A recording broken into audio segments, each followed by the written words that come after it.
Bonjour à tous et bienvenue dans Cult & Click. On est là avec l'ami Ker. Salut à toi, mon bon Ker. Salut à tous. On est là pour vous parler des news de la semaine. Effectivement, il y a eu plein de choses qui sont passées et il y a quelques éléments, ceux qui nous a le plus marqué, dont on va vous parler. C'est un petit peu, voilà, le bouquet garni, comme on a envie de dire, pendant cette période de Saint-Valentin. Et pour ça, Ker a préparé avec amour les plus belles news. Et moi, je me suis contenté des miettes, de ce qui restait, qui me paraissait un petit peu intéressant. Et c'est pour ça qu'on va commencer par Ker.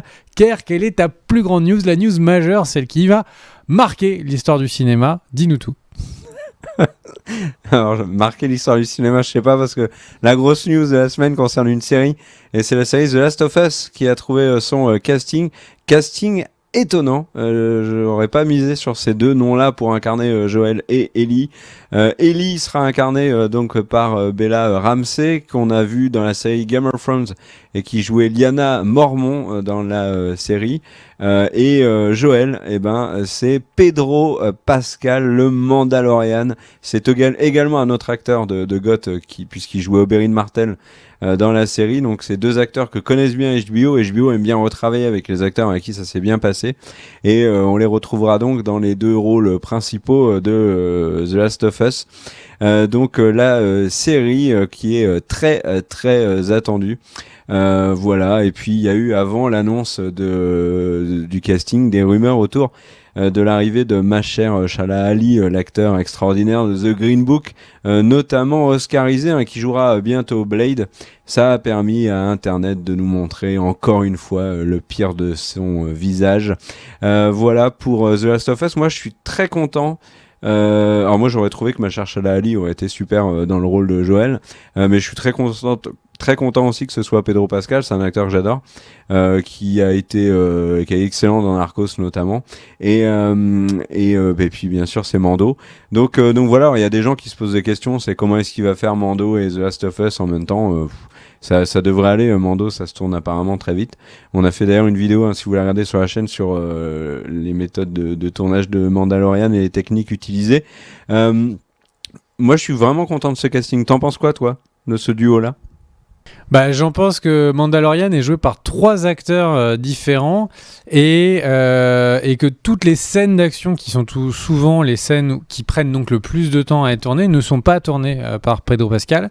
Par contre, évidemment, il refait les doublages par ailleurs. Mais donc oui, il a du temps et pour l'instant, il a pu mener à bien différents projets en ayant Mandalorian, donc c'est pas bien grave, et puis c'est un très bon acteur. Par contre, je suis pas sûr de savoir pourquoi est-ce que dans The Last of Us, il aurait un costume de Mandalorian. J'ai pas compris dans ta news, mais merci pour cette précision. Et juste, pourquoi tu penses que ça va marquer l'histoire du cinéma, du coup, cette arrivée de Pedro Pascal ? Mais exactement, je suis d'accord avec toi. Du coup, puisqu'on est sur des news qui vont marquer l'histoire du cinéma, moi je voudrais juste te dire ça je suis d'accord. Vas-y, là je vois ce que tu veux faire, fais-le, vas-y. Ça va marquer l'histoire du cinéma. C'est pour dire que là, Justice League, qui est, pendant que je vois que Oupi était en train de préparer la news d'après, mais bim, il s'est fait un peu feinter. Zack Snyder, qui, donc vous le savez, a décrété qu'il avait fait un chef-d'œuvre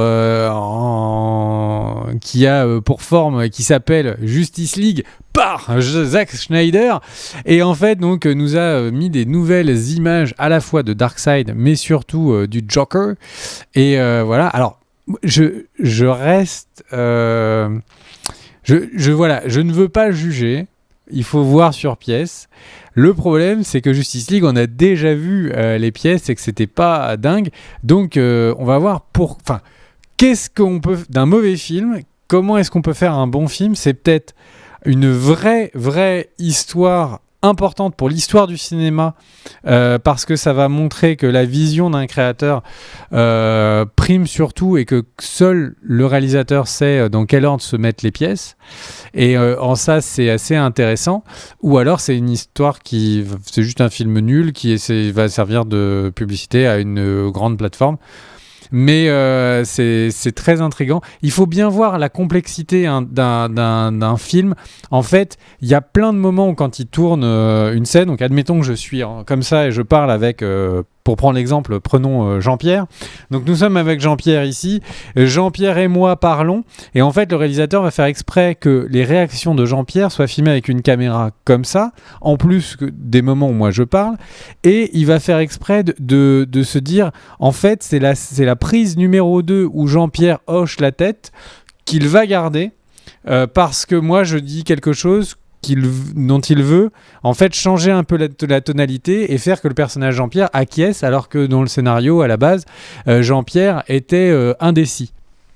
Et en fait tous ces choix d'adaptation par rapport à un scénario, Jean-Pierre, il était indécis et en fait là, on le montre comme étant d'accord avec moi. Eh bien, tous ces éléments de choix font une différence. Alors ça, plus le style, plus la manière de filmer, plus le rythme. Est-ce que c'est plutôt des grands angles qui vont utiliser beaucoup, des plans larges ou des plans serrés? Tout ça fait que l'écriture d'un film est très personnelle à un réalisateur et son monteur, souvent considéré comme une des pièces les plus importantes du film. Et en fait, ça, c'est ce qui est touché là avec cette adaptation de Zack Snyder, et je pense que c'est vraiment très intéressant de voir cette adaptation. Mais c'est vrai qu'on part de loin.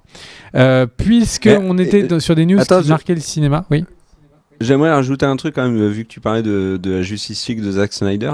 Il y a quand même des choses où je te rejoins complètement sur le peut-être que ça sent pas bon, et il y a quelques petits indices quand même disséminés ici et là. Alors, par exemple, pour moi, les images du Joker m'ont fait absolument ni chaud ni froid. Darkseid, pareil. Et il y a quand même le truc où au début, HBO Max disait on va en faire une mini-série de 6 épisodes, ça va être dingue. Et là, la dernière news, c'est en gros, ah non, finalement, on n'en fait qu'un film de 4 heures. On sort tout d'un coup, 4 heures, basta. Si c'est le cas, c'est pas hyper rassurant quand même. Donc, je suis assez sceptique aussi, comme toi. D'ailleurs, au moment où on parle, il y a un visuel qui vient de sortir de Superman en costume noir. Voilà. Et donc, j'enchaîne avec une deuxième news qui est donc Stacy Osei Kuffour. Donc, quitte à vraiment mal prononcer son nom, j'ai décidé d'aller à fond. Et bien, en fait, elle qui était donc une des scénaristes et editor-in-chief de la série Watchmen, editor-in-chief scénario, évidemment, et bien, en fait, qui a été engagée pour faire le scénario du film donc de Blade, qui sera joué avec Mahershala Ali, encore quelqu'un dont j'ai vraiment estropié le nom. À chaque fois on massacre son nom, mais quel acteur! Et voilà, donc respect à lui. On le montre pas, mais on le pense, et ça c'est important. Donc voilà, en tout cas c'est très solide, très très solide, parce que la série Watchmen, moi c'était une des séries préférées, de mes séries préférées de l'année où elle était sortie, et donc et principalement par son scénario. Donc moi j'ai envie de dire, ça promet du très très lourd pour cette franchise qui a besoin d'un vrai vraiment de 109, surtout vu le Blade 3, qui, pour les gens qui aiment bien les séries Z, est dans le petit top des films vraiment à chier. Donc, écoutez, j'ai hâte de revoir du bon Blade. Le Blade 1, il était pas si mal. Si vous l'avez pas vu, n'hésitez pas à le voir. C'est notamment le premier film qui avait tenté la technique du bullet time qu'on a tous vu dans Matrix. Et du coup, t'as plein de vrais faux fans de cinéma qui disent « Oh, bullet time, c'est Matrix, c'est les frères Wachowski qui l'ont inventé. » Alors non, la première fois que c'était dans un film, c'était dans Blade, et ça a été avant dans de la pub. Bref, tu voulais dire, mon cher Kier? Oui, je voulais dire qu'au moment où on enregistre cette vidéo, ça fait plus de 100 jours que les cinémas sont fermés en France. Ça n'était jamais arrivé dans l'histoire depuis que le cinéma existe sur notre territoire. On n'a pas de raison pour l'instant de croire que la situation va s'arranger, ce qui pose de vrais problèmes pour, bien évidemment, on l'a déjà dit, les exploitants de salles qui sont pour certains à l'agonie et puis pour les distributeurs, etc. Mais ça pose aussi un vrai problème pour les sorties des films américains, puisque par exemple Wonder Woman 1984 est sorti depuis un moment déjà aux États-Unis. Il a bien évidemment été massacré par le piratage illégal, et il s'apprête à sortir bientôt en Blu-ray, et il risque de sortir en Blu-ray aux États-Unis avant même de sortir en salle en France, ce qui ne va pas aider la Warner. Et il y a par exemple d'autres films qui sont dans le même cas. Les Croods 2 sont déjà sortis en Blu-ray aux États-Unis, ils sont toujours pas arrivés en France au ciné, ils sont pour l'instant prévus en avril, et la situation c'était ce qu'on avait dit dans la vidéo sur 2021, la fin des cinémas, qui était un dossier un peu débat, et on avait dit qu'il y avait un grand risque que tous les films qui étaient prévus au printemps sautent. Et là, par exemple, on a Disney qui a pris les devants et qui a décalé son gros film d'animation qui est Raya et le Dernier Dragon. Aux États-Unis, le film sortira sur Disney+ et au cinéma simultanément. En France, avec la chronologie des médias, c'est toujours un cas très particulier. Les studios ne savent pas quoi faire de leurs films. C'est ce qui bloque d'ailleurs la Warner avec Wonder Woman. Et du coup, Disney a décidé de ne pas sortir Raya sur Disney+, d'attendre. Et pour l'instant, le film est repoussé pour l'instant à avril. Mais il y a vraiment plus rien pour l'instant de prévu. En fait, les seules news qu'on a du cinéma en France actuellement, c'est ce film est reporté à telle date, etc., etc. Ça commence à être... c'est pas que ça commence, c'est que c'est très critique comme situation. Et alors, je vais pas passer de tout... j'ai complètement changé de sujet sur la news suivante, pour vous dire que dans la précédente vidéo, tu parlais du fait qu'il y avait des reboots, tu sais, des séries qui étaient revenues, etc. Et que certaines revenaient, par exemple, dans un plus grand anonymat. Par exemple, je sais que tu vas parler de Walker, qui est un reboot de Walker Texas Ranger. Il y a un autre reboot qui est en préparation sur la CW. Il y a les 4400, série des années 2000, qui va revenir. Absolument personne n'avait demandé à la CW de faire un reboot, du coup ils se sont dit on va le faire. L'histoire des 4400, pour ceux qui ne connaissent pas, moi les 4400, là en lisant le pitch, alors, j'ai vu à l'époque, mais ça me fait penser vraiment à The Leftovers en beaucoup moins bien. C'est 4400 personnes qui ont disparu sans laisser de traces, et qui pendant 100 ans, et qui reviennent 100 ans plus tard, et qui n'ont pas vieilli, qui n'ont aucun souvenir de ce qui leur est arrivé. Et justement, puisqu'on a déjà parlé de lui à 2 reprises, Mahershala Ali, qui était évoqué dans The Last of Us, puis qui est dans Blade, et figure-toi qu'il a un de ses premiers rôles, si ce n'est son premier rôle, c'était dans les 4400 à l'époque. Donc voilà, est-ce que ça te hype un retour des 4400? Moi, très honnêtement, pas du tout. Les 4400, je n'ai que très peu d'intérêt pour cette série. Elle m'a pas parlé à l'époque. Et du coup, tu m'avais dit de modérer mes propos sur les 4400. Tu m'avais dit que j'ai été parfois trop agressif envers les 4400, ou que mes propos étaient trop durs. Et c'est pour ça que je fais exprès de ne surtout rien dire de cette série. Je suis personne ne m'autorise à dire à quel point cette série, j'en ai bref. Donc du coup, écoute, merci Kerr pour cette news. Donc, on voulait également parler des teasers du Super Bowl qui sont sortis. J'en retiens 2 particulièrement. Bon, le premier, c'est évidemment Falcon and The Winter Soldier. Pourquoi je le dis en anglais, je ne sais pas. Le soldat d'hiver et le faucon. Et bien en fait, donc il y a eu le trailer bande-annonce qui est sorti, assez long, 2 minutes et des bananes, si je me trompe pas. Plutôt pas mal. Pour l'instant, ça continue à un peu de faire penser à vraiment un film qui a pas trop de budget, mais qui essaye de faire comme si c'était un film à gros budget. Mais le duo peut être sympa. Et à côté de ça, il y a le Deuxième film, donc le premier c'est une série, mais le deuxième c'est un film et c'est Old de Night Shyamalan. Donc dans la catégorie ce soir, il n'y a pas un seul nom qui survivra à ma prononciation. Donc Shyamalan est présent et du coup je ne savais pas qu'il y allait avoir un nouveau film et le synopsis que je vais vous lire tout de suite. Un groupe de vacanciers découvre un cadavre sur une plage isolée et se rendent compte qu'il va se passer des choses extrêmement bizarres. J'ai envie de dire, s'ils ont eu le mémo que c'était un film de Shyamalan, il faut qu'ils sachent qu'il y a des choses bizarres. Notamment dans la bande-annonce, on voit des enfants qui vieillissent, une femme qui va accoucher alors qu'elle n'était pas enceinte quelques instants avant. Bref, donc des petits tricks temporels. En tout cas, moi je trouve que Shyamalan en ce moment, il est sur une très très bonne dynamique au niveau des films. Je peux pas parler des séries. Je n'ai pas vu la série sur Apple TV+, qu'il a pu faire, alors qu'elle est déjà saison 2 ou saison 3.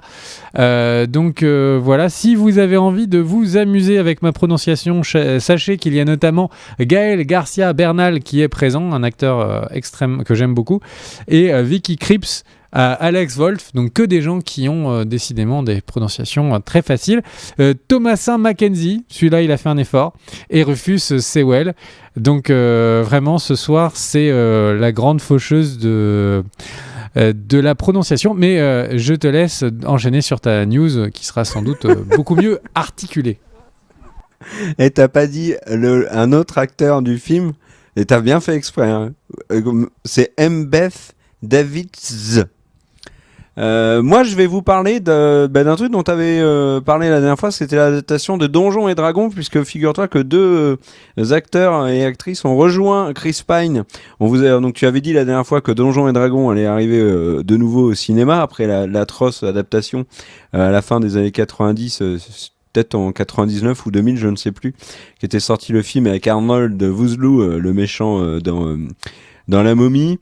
Et là, on a Chris Pine qui est rejoint par Michelle Rodriguez, donc Letty dans les Fast and Furious, et puis qui avait également joué dans Lost, et Justice Smith, qu'on a vu récemment dans Jurassic World Fallen Kingdom, que j'ai revu d'ailleurs hier, et je tenais à dire que en fait, on l'avait démonté sur la chaîne au moment de sa sortie.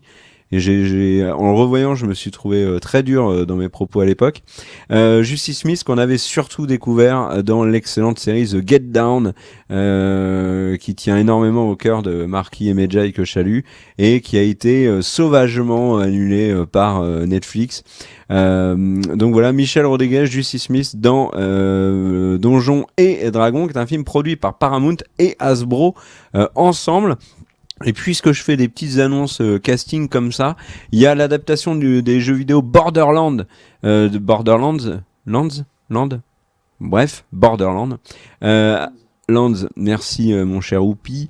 Les Borderlands qui vont donc être adaptés au ciné. Le casting commence à s'étoffer. On parle de Kevin Hart dans le rôle principal et de Cate Blanchett dans le rôle de Lilith.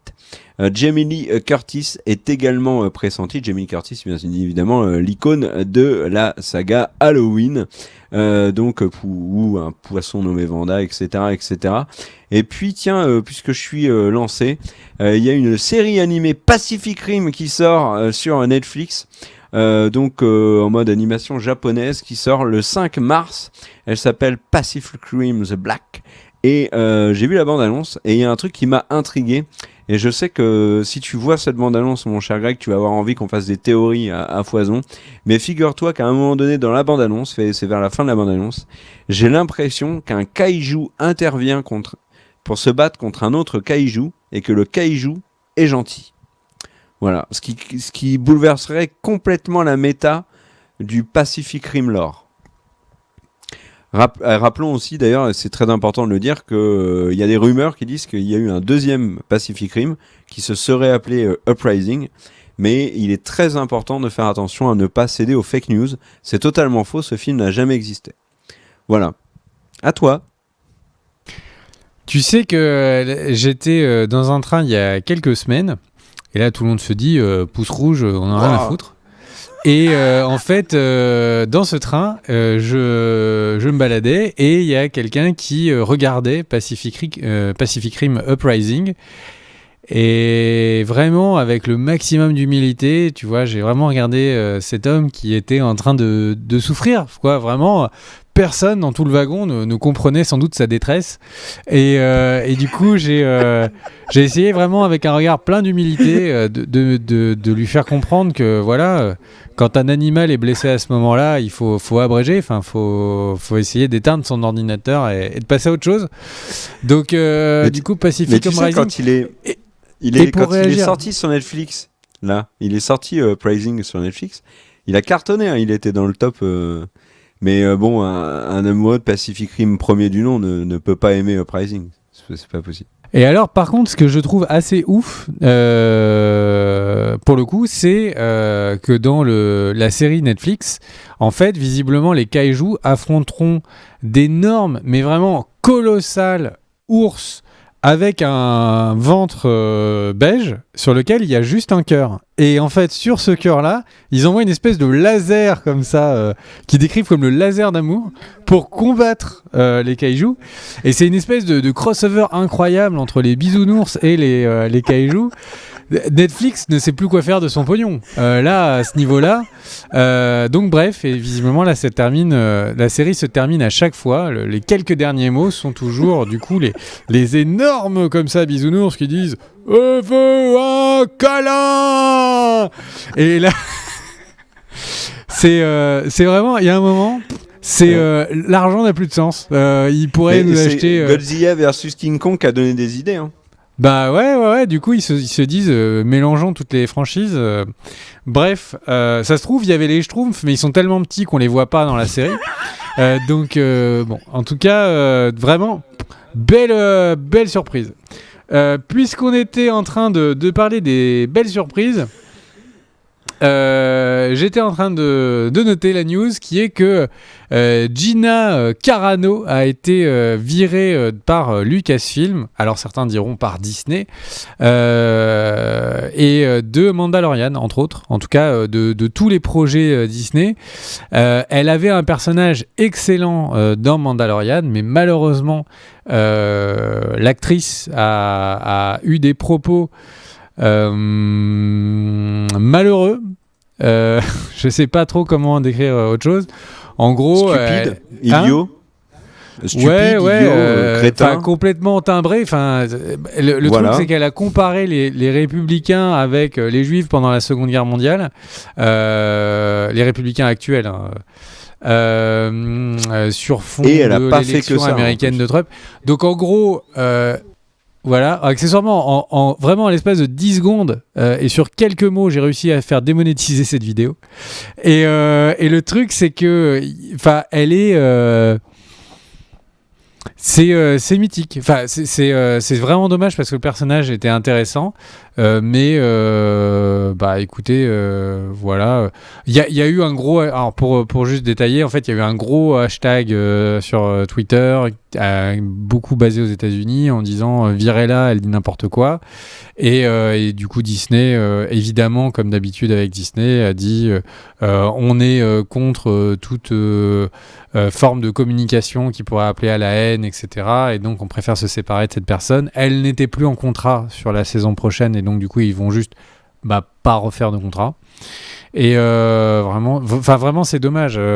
Liberté d'expression, elle peut dire ce qu'elle veut. Elle n'a pas le droit d'appeler à la haine, par contre, en tout cas en France. Et c'est dommage parce que elle avait le charisme pour peut-être faire une nouvelle forme d'actrice star. Et voilà. Du coup, j'espère que ça lui apprendra et que ce temps qu'elle va avoir de libre, eh bien, elle n'hésitera pas à faire ce qui est quelque chose qui est incroyable, qui est ouvrir des livres et un peu apprendre de quoi elle parle. Voilà. C'est à toi. Tu voulais enchérir, hein, tu voulais réagir notamment sur ces élections américaines. Juste sur ça, elle a quand même tenu avant des propos complotistes, des propos contre les masques, notamment sur le Covid. Enfin, elle a enchaîné les boulettes et ça faisait un moment que Disney voulait vraiment couper les ponts avec Gina Carano.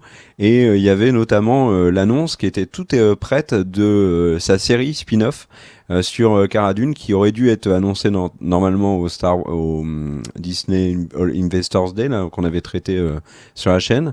Et au dernier moment, la série a été déprogrammée. Ils cherchaient une porte de sortie. Moi, la vraie question que je me pose, c'est pourquoi est-ce que le personnage devrait finalement disparaître avec les bêtises de l'interprète. Moi, je pense que Disney devrait juste recast Cara Dune. Et déjà, vis-à-vis de Mandalorian, ça serait cohérent parce que elle a quand même quelque chose à apporter dans la saison 3, si ce n'est juste sur la fin au moins avec ce qui s'est passé sur la fin de la saison 2. Et puis retrouver une actrice très bien qui est capable de prendre la suite et qu'on puisse encore avoir Cara Dune, parce que c'était intéressant vis-à-vis de ses origines sur Alderaan, etc. C'était un personnage qui était vraiment intéressant. Donc voilà. Moi, je propose Gwyneth Paltrow pour le recast. Pourquoi ? Elle prend un petit régime à base de 6000 calories de protéines et dans 1 an et demi, on la retrouve toute figée et en Cara Dune. Ça pourrait être vraiment une espèce de reconversion de fin de carrière incroyable. Gwyneth Paltrow, pourquoi pas ?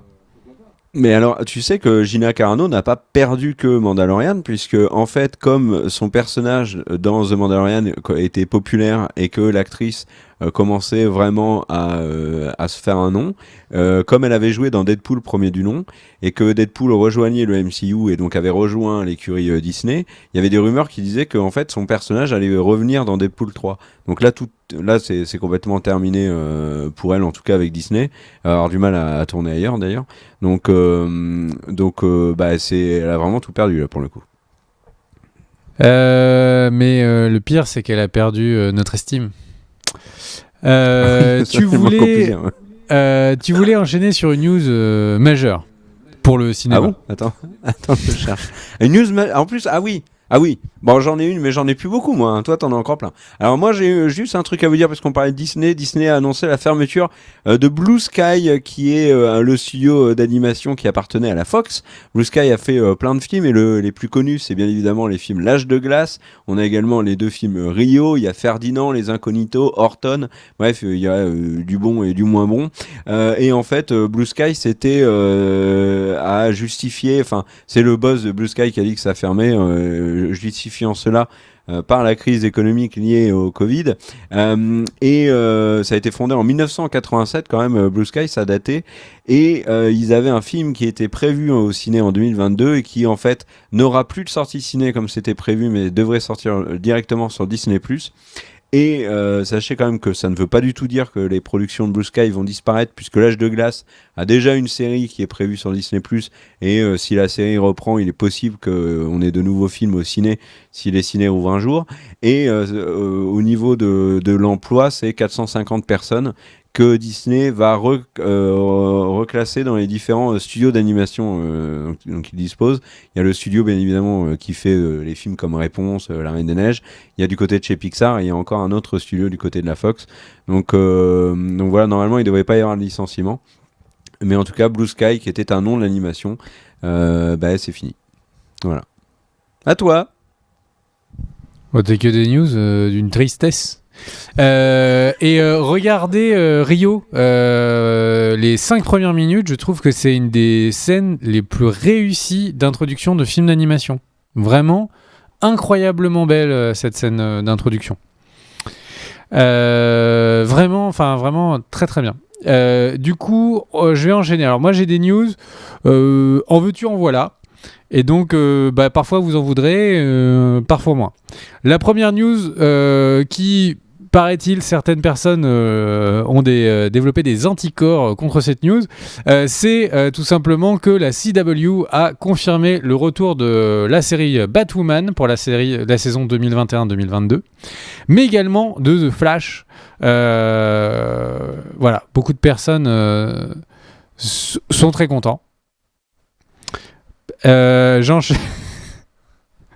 fait, c'est que le scénario de The Flash, moi j'ai regardé les premières saisons, et puis après le scénario, il savait pas trop où il allait, et il avait beau boire, il buvait, et on lui disait arrête de boire parce que ça part n'importe où, et en fait, il a continué, et de voir un pote comme ça en détresse, ça rend triste. Et du coup, j'ai fait mon possible, mais j'ai décidé de couper les liens.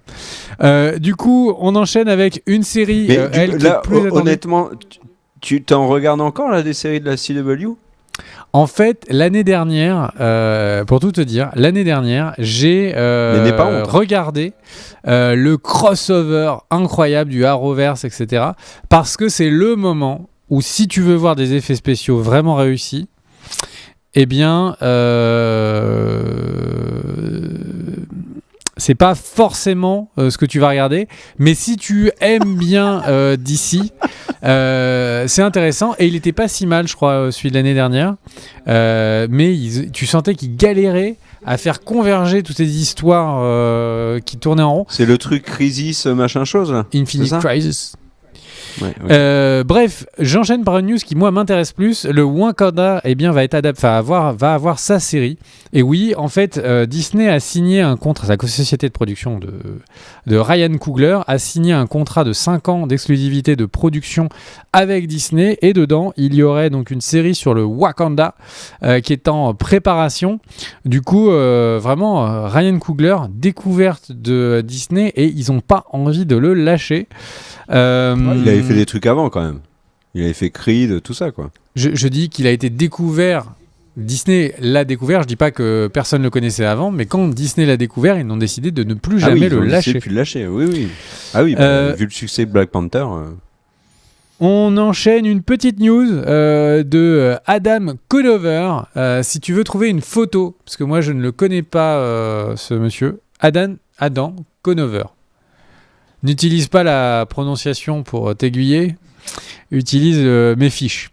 Eh bien, en fait, cet homme a travaillé pour Netflix, et il expliquait qu'il avait travaillé sur une série Star Fox, qui aurait été une adaptation donc, des jeux vidéo Disney en pâte à modeler, via notamment le truchement de la société de production de College Humor, si je ne me trompe pas. Et en fait, quand il travaillait sur ça, il avait été mis au courant du travail également sur la série live action Zelda. Et en fait, il y aurait eu un leak volontaire. Alors, c'est Adam Conover qui donne cette information, prenez-la avec des pincettes. Mais il y aurait eu un leak volontaire de Netflix pour faire que la série Zelda gagne en hype, et ça a fait flipper Nintendo, qui, on le rappelle, l'adaptation précédente, c'était l'adaptation de Mario Bros, le film, si je ne me trompe pas, de 93. Plus que ça, me dit Youpi, il va vérifier, parce que c'est vraiment une vidéo qu'on veut 193, me dit Youpi, et ouais, tu vois. Et je me souviens de ça, parce que souvent je me dis, c'était une année de merde, il y a eu Mario Bros. Et du coup, donc le film est sorti, ça n'a pas été un grand succès. Quelle année t'as dit ? De quoi ? C'est quelle année ? 93. Non mais 93, c'est l'année de Jurassic Park. Comment tu peux dire que c'est une mauvaise année ? Et le truc, c'est que il y a eu Mario Bros, mon pote. Est-ce que le cultissime de Jurassic Park empêche la nuisance visuelle qu'a été Mario Bros ? Je ne sais pas. Et du coup, au final, tout ça pour dire que Nintendo a vraiment flippé de quoi qu'il y ait quoi que ce soit de négatif autour de l'adaptation de. Mais il y a tellement de choses nulles dans ce film. Et alors le pire, c'est les dinosaures avec la petite tête. Et cet univers des dinosaures où il y a une espèce de slam chelou partout. Et cette adaptation du monde des égouts, où en fait on est dans une version post-apocalyptique à la Blade Runner, mais il n'y a rien qui va. C'est juste l'angoisse, hein. Ces dinosaures avec une toute petite tête. Enfin bref. Donc, vraiment, ne vous endormez pas sur cette vidéo de Cult & Click. Regardez une vidéo ASMR avec quelqu'un qui est en train de se mettre du vernis à ongles. Après, pour vous nettoyer de cette histoire de Mario Bros. Donc, bref, passons à autre chose.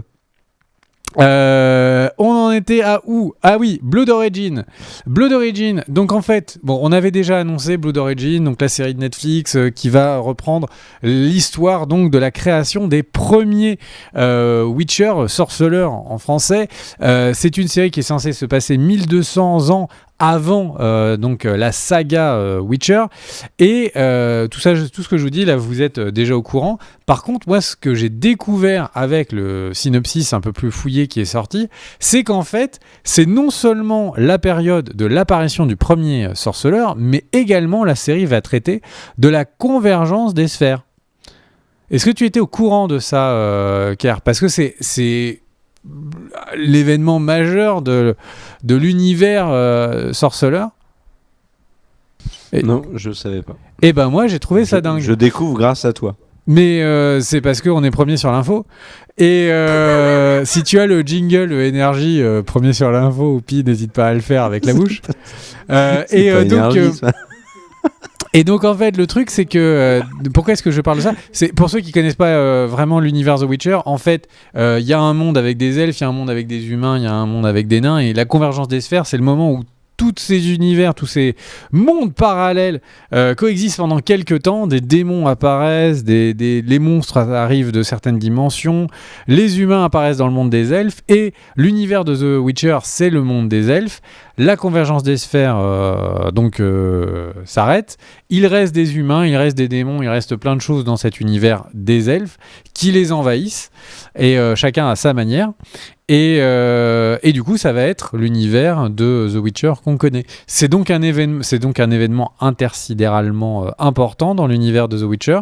Et c'est un univers dans lequel, eh bien, j'ai envie de dire, il pourrait y avoir l'apparition d'un personnage principal de la série Witcher qui pourrait faire coucou. Si tu vois de quelle personne je suis en train de parler, mon cher Kerr. Et du coup, ça peut faire du lien entre les deux séries. Ça peut faire quelque chose d'intéressant. Donc, moi, j'ai envie de dire, pourquoi pas ? Ouais. En tout cas, bon, ils ont cassé la temporalité, tout ça, mais il peut y avoir des trucs qui pourraient être marrants. Ouais. Tu veux dire ? Bon, je glisse une petite news pour vous dire que alors fais vite, tu monopolises la parole depuis 10 minutes.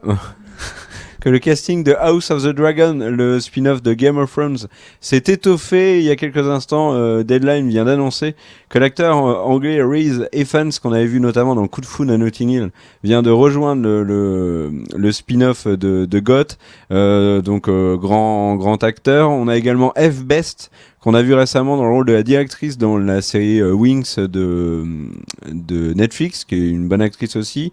Et on a aussi Sonoya Mizuno, qui joue dans la série avec Kali Kuoko, qui est nommée aux Golden Globes. Et puisque je parle des Golden Globes, juste un mot pour vous dire que les nominations sont tombées, que du côté ciné, ça va te faire plaisir, mais il y a le film d'Aaron Sorkin, Les 7 de Chicago, qui ont 5 nominations, et ça me fait vachement plaisir de voir qu'Aaron Sorkin, qui est quelqu'un qu'on adore nous, pour ses scénarios notamment sur des séries comme The Newsroom à la Maison Blanche notamment, mais il a fait aussi des scénars comme Social Network. Il a travaillé avec David Fincher, etc. Que Aaron Sorkin soit reconnu en tant que réalisateur, ça c'est chouette. Et du côté des séries, c'est The Crown qui domine t'es un faux fan. Largement. T'es un faux fan. Tu l'as vu le film ? Mais non, je l'ai pas vu. Voilà, ça y est, tout est dit. J'accuse. Alors, The Crown domine les nominations côté série, malgré notamment les polémiques qu'il y a pu y avoir avec la famille royale en Angleterre. Et sachez également qu'il y a deux trucs moi que j'ai envie de saluer. C'est la nomination en tant que meilleure actrice dans une comédie pour Kali Kuoko qui jouait Penny dans The Big Bang Theory pour la série The Flight Attendant. Et il y a surtout quelque chose qui a beaucoup fait parler de la presse américaine notamment, c'est la nomination de The Mandalorian, comme l'avait fait d'ailleurs les Emmy Awards, dans la catégorie meilleure série dramatique. Donc ça y est, il y a du Star Wars nommé aux Golden Globes. Quand c'est du bon Star Wars, c'est nommé, et ça fait moi je trouve que c'est plutôt Qu'est-ce que tu viens de dire hein ? Quand c'est du bon Star Wars, c'est nommé ? Ouais, c'est nommé, ouais. Quand c'est du bon Star, par exemple, tu vois, il n'y a pas eu 4, 5, 6 Rian Johnson n'a pas été nommé pour le meilleur réalisateur pour les derniers Jedi, tu vois. Mais il a eu des Teens Awards le prix de meilleure personnalité. Ouais, et de meilleur déménageur aussi. Il y a eu non mais Rian Johnson, il faut bien voir que il a eu quand même plusieurs prix de mec le plus. Alors c'est des prix assez spécifiques, mais le mec qui respecte plus une licence acheter des milliards de dollars, il a gagné 3 prix pour ça. Notamment au Liechtenstein, en Suisse et aux Bermudes, de 3 paradis fiscaux. Il y a peut-être Tanguy sous roche sur son avenir. Donc du coup, on en était où ? Alors, news suivante, news très rapide, c'est tout simplement Christopher Nolan qui a définitivement rompu tous ses partenariats avec Warner. Ça fait donc plus de 20 ans qu'il était un de leurs talents réalisateurs. Il leur a amené beaucoup de milliards de dollars. Et en fait, donc, suite à son désaccord avec cette sortie à la fois donc en streaming et à la fois en salle, il a rompu son contrat. Je suis très curieux de voir ce qu'il va arriver à Christopher Nolan, de voir combien de studios vont accepter de financer des films qui sont à très très gros budget dans le cas de Nolan pour n'être que d'être des films cinéma et dans le contexte actuel, je sais pas vraiment qui va pouvoir lui proposer ça. Et vu ce qu'il fait, vu ses propos, il est droit dans ses bottes. Il pense qu'il faut d'abord que ça sorte du cinéma. Mais du coup, ça veut dire il peut pas devenir un réalisateur pour Netflix. Il peut pas donc faire Warner, HBO Max, etc. Il y a Je suis vraiment curieux, mais en même temps, si lui, qui veut à tout prix militer pour le fait que les films ont leur place avant tout aux salles de cinéma, si lui, avec sa posture, ne le fait pas, pas grand monde va le faire. Mais c'est intriguant, voilà. Surtout qu'il est vraiment encore dans la force de l'âge, donc il peut encore nous pondre quelques chefs-d'œuvre. Même si voilà, j'étais très réservé sur Tenet, ça ne l'empêchera pas, à mon avis, de nous faire des grands films par la suite. Mais voilà, de voir. Et puis, il ne faut pas oublier que Nolan a un passé, notamment avec Memento, de réalisateur qui a su faire des films à petit budget et pourtant très bien construits. Donc peut-être, qu'est-ce qui te fait marrer, Kia ? Je te le lirai après. Mais pourtant, parce que il aurait peut-être la capacité de juste rebondir sur une scène indé. C'est quelque chose que j'ai hâte de voir. Ouais. Enfin, tu vois, Sony est en partenariat très très proche avec Disney, même si on sait qu'il y a des tensions. Donc, est-ce que Sony va... C'est le choix le plus logique, parce que la politique de Sony, c'est de faire des films à moyen budget et grand budget, basés sur des grands noms, des grands réalisateurs, des grands acteurs. Donc, par exemple, c'est eux qui sortent des Tarantino. Donc, c'est le choix de Major le plus logique, mais...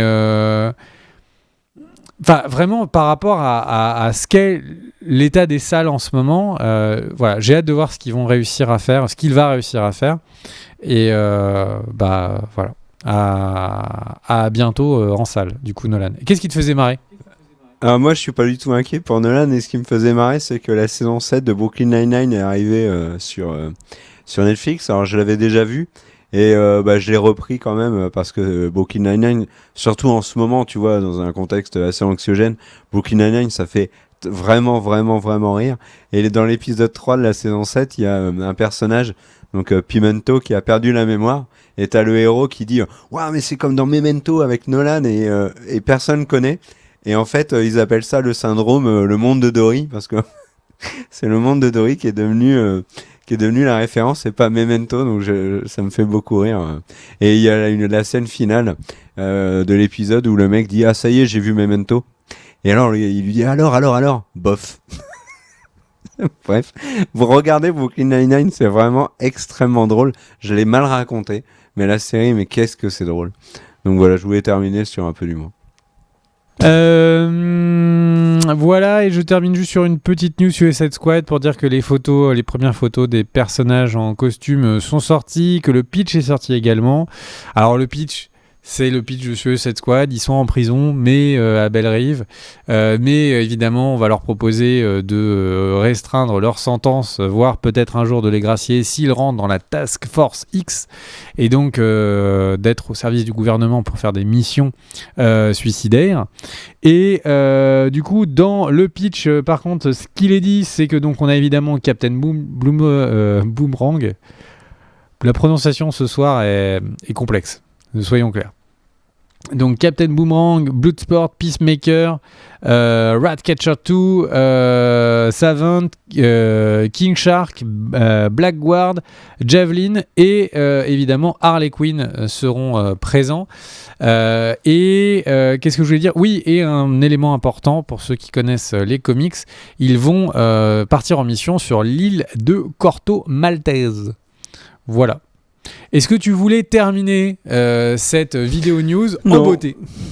Non, juste souhaiter le meilleur à tout le monde et puis voilà, prenez soin de vous et à très vite sur la chaîne. Tu voulais pas souhaiter l'anniversaire de tous les tipeurs ? Non, c'est l'anniversaire aujourd'hui. À tous les types. Club de Rodé Style. Juste saluer les tipeurs. Après, je suis pas sûr qu'il y en ait un qui est son anniversaire aujourd'hui. Mais en tout cas, vous avez probablement tous les tipeurs un anniversaire. Et donc, du coup, voilà, joyeux anniversaire. Ah, là, vous voyez, on peut le prendre, l'isoler, et vous pourrez en faire du coup une petite sonnerie de téléphone avec R qui vous souhaite votre anniversaire ASMR style. Du coup, merci à toi, mon cher Kerr. Merci à toi, mon cher Oupi. Vous n'en avez pas conscience, mais cette vidéo a pris plus de 9 heures à se faire enregistrer et Oupi a retiré toutes les news qui étaient pires encore que ce qu'on a fait. Donc là, vous vous dites, mais de quoi pouvait-il parler ? Et bien, en tout cas, c'est un plaisir d'avoir fait ce record avec toi, mon cher Kerr. Et on se retrouve pour une prochaine vidéo dans quelques jours. Des bisous. Ah, je crois qu'il faut cliquer sur la cloche à côté de abonner pour que vous puissiez savoir quand il y a une nouvelle vidéo. Des bisous. Ciao, ciao.